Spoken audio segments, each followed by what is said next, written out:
here in Australia. He was at a Christian event. Picture this, at a Christian event, a man who's in charge of a ministry that talks about the sort of the juncture, I guess, between Christian faith and politics. He's giving a talk and he begins by saying, and I think this is correct, he can correct me if I'm getting off track here, that, you know, he's not going to do acknowledgement of countries, that in his belief, and I think actually also in reality, these acknowledgement of country ceremonies and the welcome to country ceremonies are in fact pagan-inspired acts. They are, you know, they are pagan-inspired acts, and David can explain that a little bit more when we bring him on.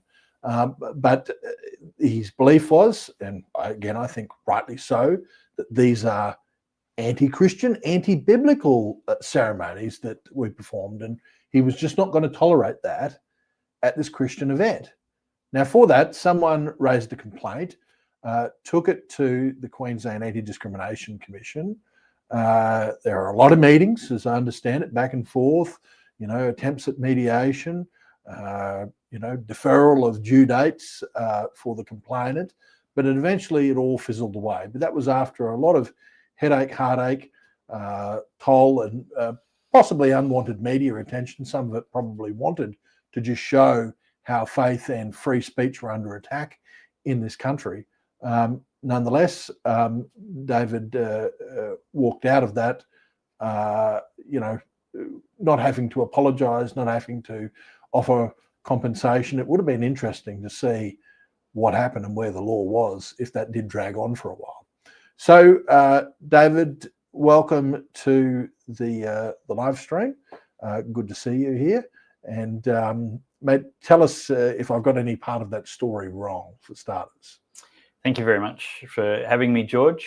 So yeah,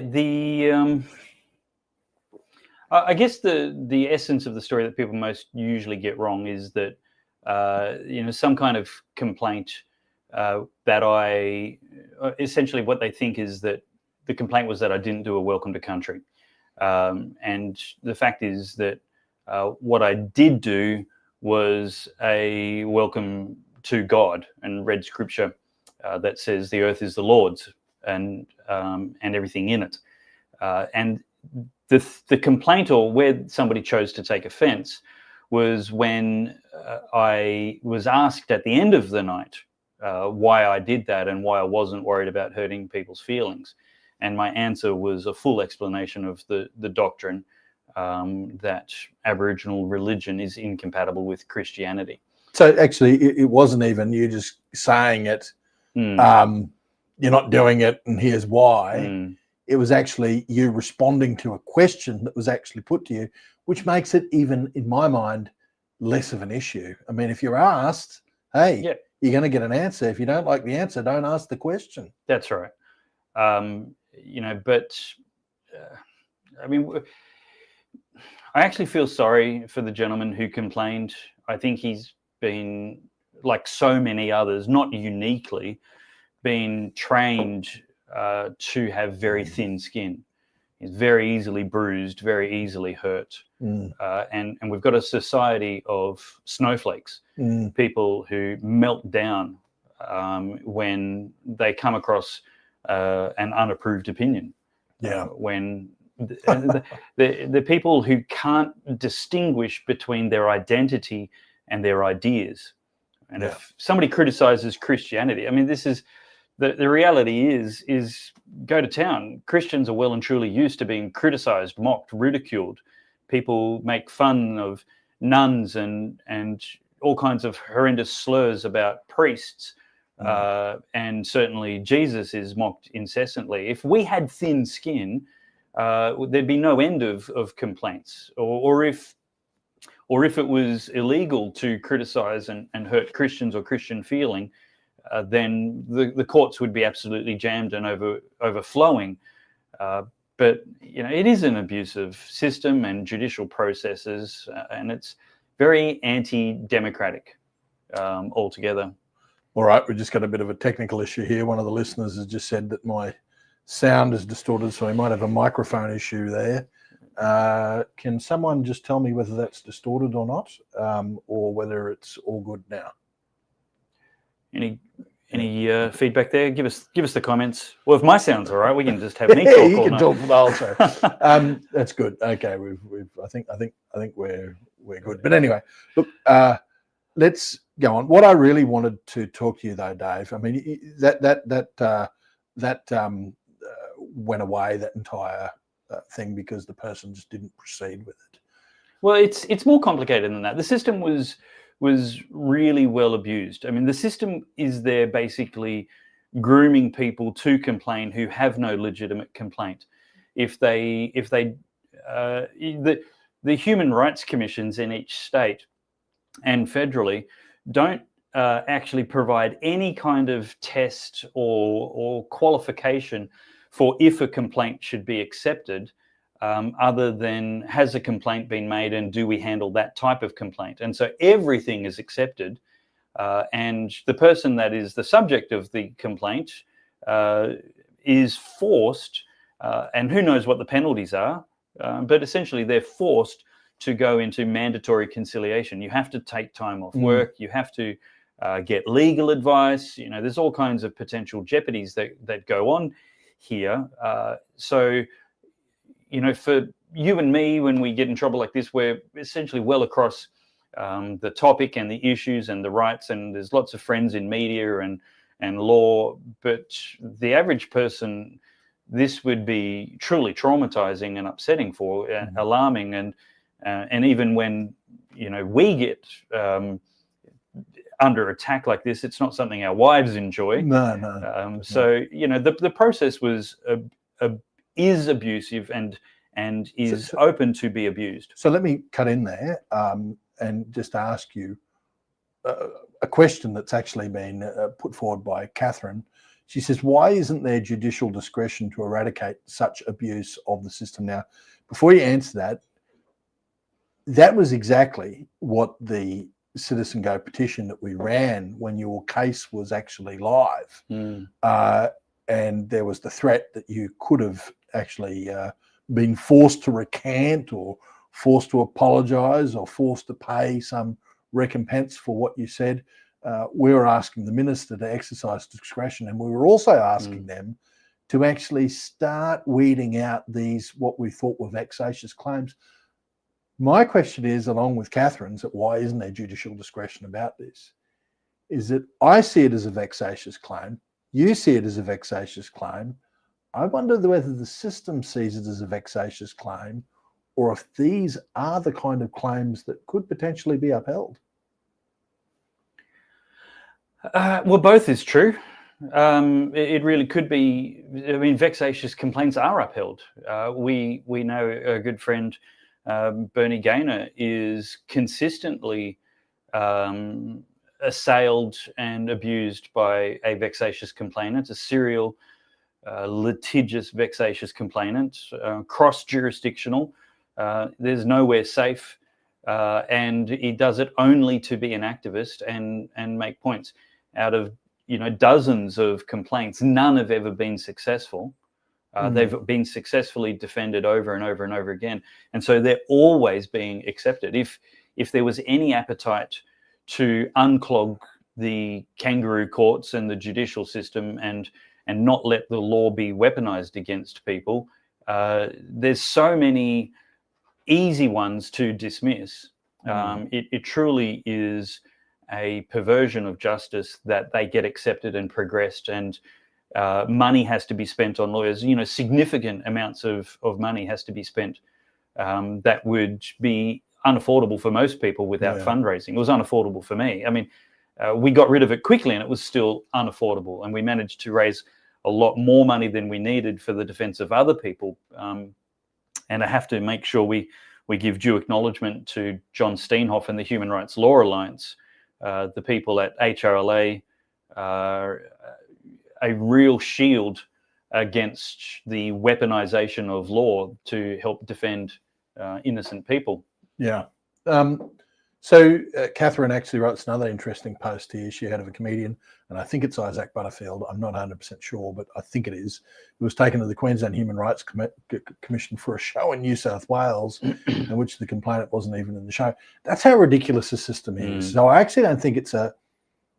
People look at that and say, well, that's a vexatious complaint, but I actually think it's a vexatious system. And I go back to Archbishop Julian Porteous of the Catholic Church and the Diocese of Hobart, Archdiocese of Hobart, down there in Tasmania, who put out a pamphlet as a Catholic bishop, putting out a pamphlet on the Catholic Church's teaching on marriage to Catholic school students to take home to their parents, right? Yeah. So I don't see anything wrong with this picture. And yet a complainant took him to the Tasmanian Anti-Discrimination Tribunal.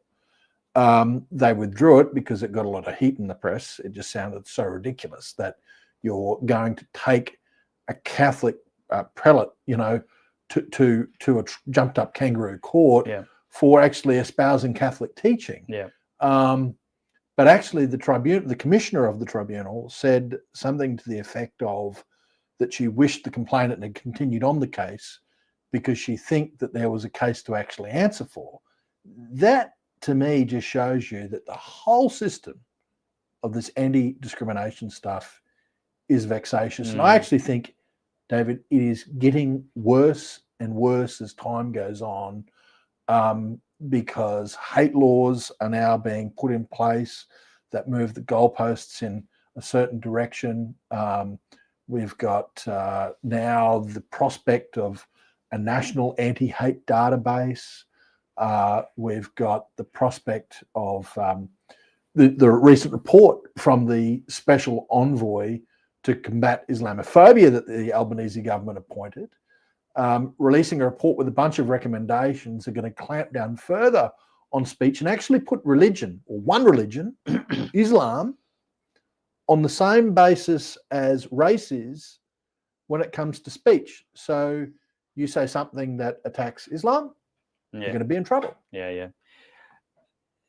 There's an actual phobia going on here, which is very observable, and every viewer is going to know that this is widespread on the left and in these protected identity groups. It's a real phobia, George. It's called alethophobia.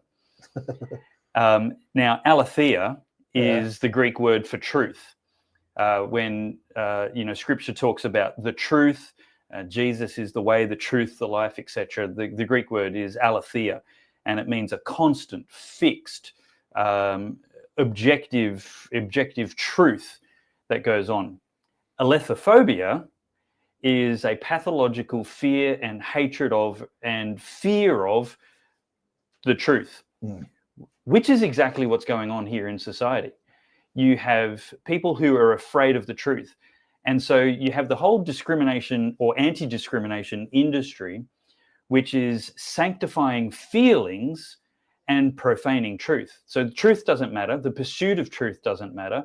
The interests of debate in democracy can be trampled and transgressed, and they can be sacrificed because truth is something that's either not valued, or worse, something we're actually afraid of facing in society, because that might actually hurt somebody's feelings. And so in the interest of sanctifying feelings, so we've got this whole humanist, godless, idolatrous religion, which says God's truth doesn't matter, Christian truth doesn't matter, Bible truth doesn't matter, objective truth, aletheia, doesn't matter. And you have these alethophobics who are they're just obsessed with weaponizing the legal system to punish truth tellers and to sanctify feelings, making feelings the thing that is must be protected at any cost. You would have thought in a democracy, truth must be protected at any cost. The thing that we need the most, the thing that we can't live without being hurt is truth. But no, the anti-discrimination industry says the thing that matters most, the thing that can never be hurt, is feelings. Well, look, that's very interesting. I never heard of that. Alethophobia. Alethophobia. Alethophobia. You have to start calling people alethophobics. They call us what homophobics, transphobics, and Islamophobics. And indeed, I want to plug right now a CitizenGO petition. If you're watching and you are concerned about the direction that this anti-discrimination industry is going in, the regime that's building up around us with hate speech and all the rest of it, please go and have a read of what the Albanese government could actually adopt. This special envoy that they call him, the special envoy to combat Islamophobia, produced a report with a series of recommendations that actually elevates Islam to the same status as, say, race. So if you said something that was against Islam, you suddenly could find yourself in a lot of trouble before an anti-discrimination tribunal. And it's quite extensive what they've proposed. They also want to push, a pro-Islam sort of ideology in schools and through the media. This is bizarre sort of stuff, but anyway, it's being pushed. Please go to censorshipbyislam.com and sign the petition. Have a read of what we've done and what we're petitioning Anthony Albanese for, and that is to simply reject the report and recommendations that have been put forward by the special envoy to combat Islamophobia, and any other move that actually does similar things. David, specifically on this, are you concerned about what's in that report, and that we are going to get to the stage where Christian pastors perhaps aren't able to actually proselytize to Muslims, aren't able, that is, try to convert Muslims to Christianity, aren't able to speak out about what they see to be the defects of Islam versus Christianity? Is that where we're going? Absolutely. I mean, if I can be dragged before an anti-discrimination human rights commission against my will with no facts or evidential basis for saying, hurting somebody's feelings because I say Aboriginal religion is incompatible with Christianity, guess what happens when Islam becomes protected? The ideas. I mean, Islam explicitly contradicts what Scripture says. The Scripture says that Jesus was crucified and resurrected from the dead, died for our sins, ascended into heaven. Islam, the Quran, says that that's all a lie. And God is the greatest tricker ever, and he was only doing this enormous bluff and tricking everybody and it was somebody else that got Jesus. Islam says Jesus was never Christian. How can a Christian pastor not refute, debate, and criticize this religion which so explicitly contradicts Christianity?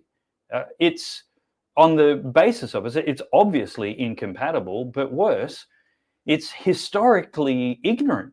Like 600 years after all of these things were well documented, along comes Muhammad and says, actually, the way history has been recorded and all the eyewitnesses remember it, they're wrong and I'm right, and everything Jesus complained and his disciples, everything Jesus claimed and his disciples witnessed is wrong. I mean, yeah, these laws are being set up in a way that is seeking to make Christianity neutered and unable to preach the truth. And again, we've just got people who are afraid of debate, trying to weaponize laws to criminalize Christianity. Yeah, look, I completely agree with what you said there. So again, censorshipbyislam.com if you want to get behind that campaign. But look, it's not the only area where we've got to be concerned about free speech and free speech and faith, the free expression of faith. So we know the story about Billboard Chris. Again, he won that case through the courts, mind you. Billboard Chris was wearing his traditional, trademark billboard, where he had written on it something about kids should not be given gender blockers or puberty blockers or puberty blockers. Children can't consent. Yeah, that was it. And so we had our e-safety commissioner, the e-Karen, get involved and try to take down his post off Facebook, and the Post was having a crack at one of the activists, mind you, that was actually on a board or on some committee task force with the World Health Organization, and was basically saying, have a look at the activist person that we've got, trying to make World Health Organization policy on transgender kids. So we have been after the e-safety commissioner for some time. Yeah, brilliant. And I just got to show these people. We went down to Canberra the other day and we took some protest material down there. Fire the E-Karen. Some great work by our design team there in CitizenGO. They are good. And here's another one where it's got our e-safety commissioner busy censoring people on the internet. And look, that's all fun to create these little with all things the surveillance system going on. Not far off the truth, perhaps. But we took 12,800 signatures down there to Anthony Albanese and the communications minister. So that's really good. It's good when people get behind these petitions and we see some momentum like that. And we're going to keep on that because, one campaign is not enough. We just need to keep on putting pressure because as far as I'm concerned and as far as CitizenGO is concerned, the e-safety commissioner's office has just got to be abolished. It was started for a purpose that was good. And it's always like that. Get a foot in the door on this thing that seems really laudable. And it was about protecting kids from bullying online. So it was actually sexual predators. Yeah, and sexual predators. It was actually designed to help crack down on the actually child exploitative material. Yep. So where's it gone? Now it's gone to politics. And it's like, what the hell? How did something designed to protect kids end up becoming a censorship tool for the government? Yep. And so it's gone way off track. So it should just be abolished. Go and set up, if you want to protect kids, we'll have the Office of the Child Protection Online Authority or something like that, that can actually stop bullying of kids, can stop or go after predators of kids. What if this is rubbish. What if we did with some of these top offices what Americans do and actually politicized these offices? So if we need to have the office, such as a human rights commissioner, such as a e-safety commissioner, what if we actually made them accountable to the people instead of protecting their jobs non-stop? Now, if the democracy and the population is corrupt and tyrannical, the office has still got too much power. But at the very least, if they were recognized to be a huge joke, if they had to campaign for their role against competitors, I mean, in America, they have elections for the head of the local pound. So I don't think we need to go all that way, but certainly these people who are unaccountable, highly paid bureaucrats shouldn't have impunity to abuse these offices and their power however they like, George. Yeah, I look, that's one solution, is that we elect them to office. I guess that that's probably, in my view, a solution that's probably too far off and too estranged from the Australian democracy. So just getting rid of the office altogether is probably the simplest and easiest way to go. I do like that. So look, let's move on. Just before we do that, if you have a question for Dave, or indeed for me, now's your chance in the comments. Ask it, and we'll see what the response might be. But feel free. We're monitoring the questions and comments as they come up. Questions we'll put to Dave. So if the question, put a question mark after it, and we'll put it to Dave. Or if you want to direct it to me, I'm happy to have a go. But Dave, let's move on to another hot topic. A couple of blokes who we know at least one of them very well, Dr. Stephen Shavura and Dr. Stephen McInerney of Campion College. They are under attack from the left-wing media. What do you like to call the left-wing media? You got a term for it? They are the lying harlot media. The lying harlot. The lying harlot media. Why do you call them the lying harlot media? Well, it's 100% defensible. It's not just an insult. It's accurate, because they are maliciously deceitful and they are professionally unfaithful, breaking the trust and good faith that the public put in them to stay pure and integrous in their conduct and virtue, their virtue is for sale. They're professionally unfaithful and maliciously deceitful. So they are the lying harlot media. Yeah, look, I agree with you. It's a very good term. I just use the fake news legacy media because this is completely fake what they've done against these two gentlemen. They have, and they hide behind all these terms that journalists normally like to do, to write. But essentially, they're basically saying that these two guys, one of whom we know very, very well, top bloke, that they're Nazis or that they're Nazi adjacent, and that they're anything but. I mean, they put a very valid argument, right? That this is not an argument that CitizenGO is putting, but this is the argument that they've put forward. In this whole immigration debate, we have got an influx of immigrants from new countries, right? And what they are saying is that if you get too many people, and I'm probably not doing their real academic thoughts here justice by summarizing it in this way, but they're basically saying if you get too many people from other cultures into Australia, it is not going to be the Australian nation, the Australian, and the culture is going to change as a result of that. And that's true. I mean, our culture, the Australian culture, was made up of English, Irish, Scots, maybe some Welsh, not too many, but English, Irish, Scots, that's by and large probably 90% of Australian culture. And that melting of those people created the literature, created the bush poetry, created the songs, created the way of life, practically created the accent. I mean, the Aussie accent come from those people. Yeah. So to say that if you bring in a whole heap of people from other cultures, you are going to irreparably change the Australian culture and thus the Australian nation, to me, that's not a big leap of logic. But for the lying harlot media, it's Nazi adjacent. So they're running a campaign, the Sydney Morning Herald, running a campaign to get these two academics expelled from Campion College. That's essentially what they're doing.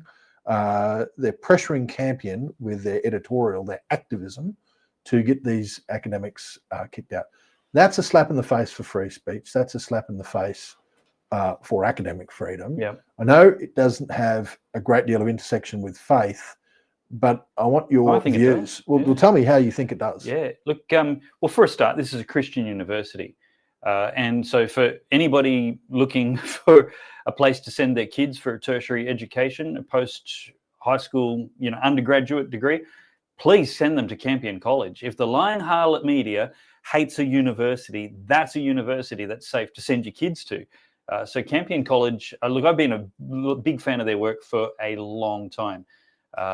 And of course, the problem with the whole tertiary education con is that it's got no academic freedom. It's groupthink, echo chamber, zero critical thinking training, no actual comprehensive education. It's an indoctrination camp. And so you've got the lying harlot media activists manifesting their demons because these academics have dared to actually speak out against the indoctrination factories, which are called enormously taxpayer-funded higher education institutions. It's a huge con which robs Australians of value. I believe in higher education, but I just wish it was happening in these other institutions. But the two Stephens, Stephen Chavira and Stephen McInerney, are absolutely right. Multiculturalism is a really, really bad idea. Now, if we're only talking about music and diet, well, I'm a big fan of different cultures. But if we're talking that it's actually a set of behaviors and ideas and values, as well as the meaningless fluff like diet and music and apparel, dress, well, you can't have a multi-value system if you have mutually exclusive values. If your values are, well, we say that truth is objective and important, and the 10 Commandments and the kind of Christian ethic which values women and children and changed the barbarian and pagan world.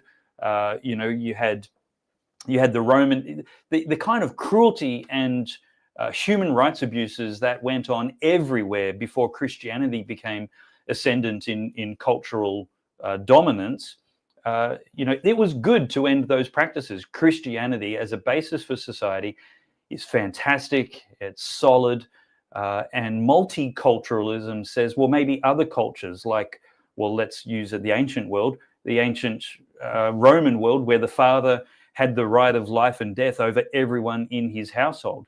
The Roman world where infanticide, infant exposure, if your child was disabled or unwanted or the wrong gender, you could actually take your living born child and leave it out in the wild for animals or elements to kill it. Well, multiculturalism says both of those value systems have equal value and all cultures are equal. Well, what a load of incoherent rubbish that's unsuitable for democracy. Mm-hmm. And so thanks to the Howard government, which turned our mass migration, which was good for the rebuilding of Australia after World War II, from predominantly Christian European cultures to include massive numbers all of a sudden from Asia and the Middle East and Africa, culturally very different regions of the world. Well, that's going to introduce increasing instability as you go, as well as value systems which are very different to that which our nation was built on. Now, there's a small amount of which that can be absorbed and not make the wheels wobble. But when the balance is radically shifted, then you get massive wobbling going on. And of course, that's going to be bad for a value system, and B, a cultural cohesion, and C, the things that we've said are good for society. It's actually jeopardizing it all. So the lying harlot media is panicking because their philosophies, their worldviews, their systems of thinking, which says they hate truth. This comes back to allethophobia. When you have a multicultural system, well, all ideas are equally valuable. All ideas could be true. There's your truth, there's my truth, there's Oprah's truth. And it's a system where they get to say whatever they want. They get to kill their babies. They get to mutilate children's genitals and suppress their growth hormones through puberty. They get to do all kinds of vile and damaging things because there's no such thing as absolute truth. Multiculturalism is the opposite of a truth-centric system. It again sanctifies feelings and diminishes the importance of truth. So, George, this attack on Shavura and McInerney is just these people desiring their authoritarian totalitarianism over the way we all think, and how dare we disagree with them. Yeah, look, and there's a couple of questions that have come in that are a bit unrelated. I'll get to them in a minute. But what I want to say straight up is, if you want to protect these guys, they are under attack by the left-wing media. And it is causing, I know, because I know one of them personally, it's causing a great deal of toll and stress. I have no doubt it's causing a great deal of toll and stress on them because they've got a national media outlet that's basically trying to get them fired, trying to destroy their career. And really, we need to take action against this. So petitioncampion.com, you can go there, you can read about it, what's going on. You can read a petition to Campion College. It's quite a respectful petition because we're not attacking Campion College. That's what I want to say. Campion College is getting attacked by the left-wing media. And what they're attacking him for is because they won't sack Stephen Shavura and Stephen McInerney for expressing a view on immigration and multiculturalism that many Australians hold. And in fact, it's not extremist or it's not racist. It's not neo-Nazi or anything like that. It's not Nazi adjacent. It's simply a view. And boy, oh boy, if you can't hold views that the Sydney Morning Herald and the left-wing media oppose at a university campus, well, we know what's going to happen to them. This is a decidedly conservative, Christian, university college. So they're being targeted. We want to write to them to give them a bit of steel in their spine to reject what the left-wing media are trying to do to these two professors. So on to some of the questions. I'm just going to have a look. If I can just jump in on that, George, go I think that's so important, that petition. We need to provide mountainous volumes of support to Campion College to do exactly what this petition is saying to do, is stand your ground, Campion, defend what's true, defend academic freedom.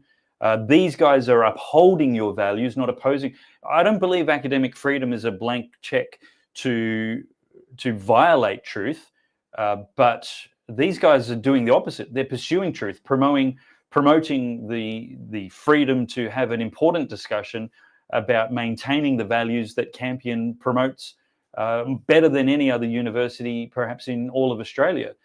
There's a few other Christian universities, but Campion's one of the best. And so please do sign this petition and share it with your friends, because we have lost the universities. If we lose Campion, the fight is over. If Campion cave and tell their professors, their lecturers, that they can't argue robust ideas which are counter to the culture, then well and truly the tertiary institutions, the higher education in Australia is totally captured by the Marxist liars and cultists in this nation. We absolutely have to have Campions back and show them the huge amount of support. I pray that this has been excellent for Campion's PR, that many more people will hear about it and ask for applications and information about sending their kids to Campion College in Sydney. I've been to the campus and visited it. It's new, it's privately funded, not enormously reliant on government and public money. This is the way higher education should be done, instead of the huge con job that the major universities are. So please do sign and share this petition. Okay, the question that I want to put to you, which is completely outside of the topics we're on, but interesting. What are Christian leaders doing to protect their congregations from the mark of the beast, digital ID implementation? Do you think, David, that the digital ID is that I don't know if I think it's the mark of the beast, but I certainly think it's not good. But are Christian leaders speaking up against this? Not enough. I think there's just, I mean, you put me in the deep end here. No, I don't think it. Look, I'm just going to go and dig a hole way too deep for me to get off. No, I don't think it's the mark of the beast. Nor were credit cards, nor were barcodes, nor was COVID vaccine, nor was every other fantastic theory that panicked and hyperventilated when something new was invented. Now, I'm not dismissing the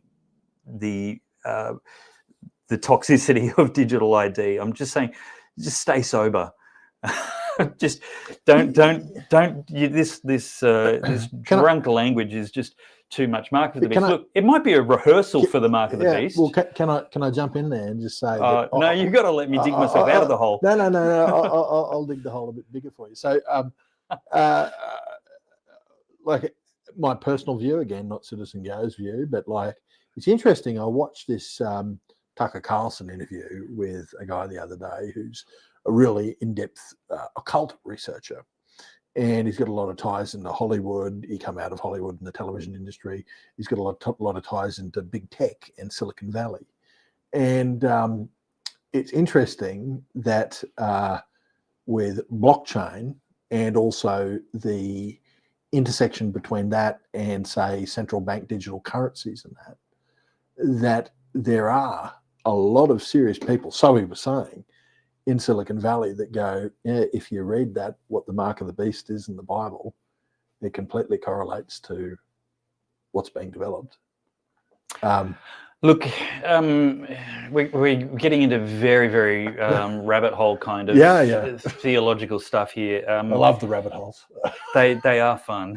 And this is, guys, my point. I try and spend my time where it makes the most difference to the most people. And right here and now, we've got a genocide of 90,000 Australians a year being slaughtered in our clinics. And, there's real people dying every day from this stuff, and hundreds of them. It's appallingly urgent things that need to be done. And yes, we can walk and chew gum at the same time. So on this, I think there are many, many, many opportunities for us to resist and stand, where we as a human race and as a Western society in particular are being conditioned to get ready for the implementation of things like the mark of the beast. Certainly, COVID vaccine passports were one such rehearsal, where nobody could buy or sell or associate or travel without the right paperwork issued by the government. Like, so there's multiple opportunities where this is.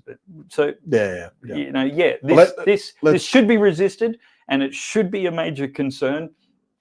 But and yes, it's heading in that direction. But no, I don't think this is the actual one. I don't believe it is either, and I think that. But it's bad. It's an undermining of privacy. It will eventually lead to an undermining of freedom. And the security issues as well for people. So we're opposing it. We're opposing it quite forcefully. But boy, oh boy, when you look to see, you talk about globalist agendas, and again, people think, oh, that's conspiracy theory term. Well, why is every country in the world moving to digital ID? Because they begin from their writing orders by the UN. Conspiracy theory, it's conspiracy fact. Yeah, it is. Conspiracies happen. It's not a theory. It's documented. It's advertised. It's flagged. I've got Klaus Schwab's book. I've read it. He told us what he wanted to do. Yeah. It's far from theory, and it is globalism. But globalism isn't a theory. It's a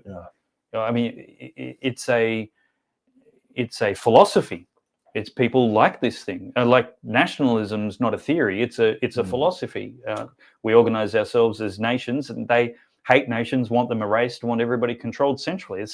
It's far from a theory. You make a good point. Well, look, again, that petition is petitioncampion.com. Actually, it's probably, I think I've got it in capitals there. I'm not sure whether it makes a difference. No, it doesn't make a difference. Someone has I've just tested it. It works. I found it difficult to get into. It's probably because you're putting the www before it. No www, just petitioncampion.com, and you should get to it. If you're not getting to it, simply go to CitizenGO.org, and I'll put that website up on screen because it's got many of our other petitions up there. If you want to join CitizenGO, there's a join us area there. Go to CitizenGO.org. Please do that now. If you haven't become a member already, it's free to join and be a member. You can donate if you want to do. And we're running many campaigns, and we're growing rapidly. And if you want to support Dave Pellowe's efforts, go to churchandstate.com.au. Tell us, before we drop off, tell us a bit about Church and State and what they're doing, David. Awesome. So Church and State is a ministry growing into a movement that's essentially political discipleship. It's teaching people what God says about debated issues. It's the opposite of churches being afraid of politics, afraid of controversy, afraid of the things that are divisive. It's actually saying, well, yeah, truth is divisive, truth is exclusive, and if there's anything we should be robust about, it's what God says. It's humility in that we have confidence in what God says, not our own opinion. And the reason I believe so much of culture has gone to the dogs with the proliferation of so much moral insanity in this age is because we've rejected God. We've become illiterate of the Bible. And these are the fundamental building blocks of democracy and the ability for a society to self-govern. Okay, quick interjection. Is nationalism dangerous? Define nationalism. Yeah. The problem with your question is different people mean different things by nationalism. So if by nationalism, you mean some extreme version, then yeah. State idolizing the nation, I guess, or people idolizing the nation. Yeah. But I mean, all good things can be taken to an excess. So the Bible in Acts 17 talks about God creating both boundaries for nations as well as seasons. There's ages that are set for them to ascend and end. And he has purposes for doing that. He talks about seeking the welfare of the city and the place where you live so that you can have welfare. So you want the nation where you are to prosper so that you can prosper. So nationalism is fantastic if it's the antidote to globalism. Nationalism is a problem if you use it to oppress and hurt other people and other groups. If it's about maximizing liberty and justice and mercy and righteousness, then it's a good thing. But good things can be taken to an extreme. So if you want to get involved in this effort that Dave is, churchandstate.com.au. But as I said again, if you want to get involved in some of the actions that we're taking to promote and defend life, family and freedom in Australia, go to CitizenGO.org. That's all we have time for during this live stream. We'll be back next month with another live stream. We'll hopefully have another politician on as a guest. Perhaps it could be Barnaby Joyce who's jumping ship, but by the looks of it, that'd be a good one. I can't wait to see that. But whoever it is, it'll be interesting, and please tune in. Thank you very much to the 750 plus people that have actually watched this live stream. Your support is amazing, and well, before we go, we've got one last minute. Catherine has asked a question, and I'm going to extend it just to get here it is. I think, given the success of Australian Christians Marika Grunwald in Western Australia, how can that be replicated in the harvest? That's a very good question. So, what do you reckon? Explain it first for the people that don't know what that's about. Well, I tell you what.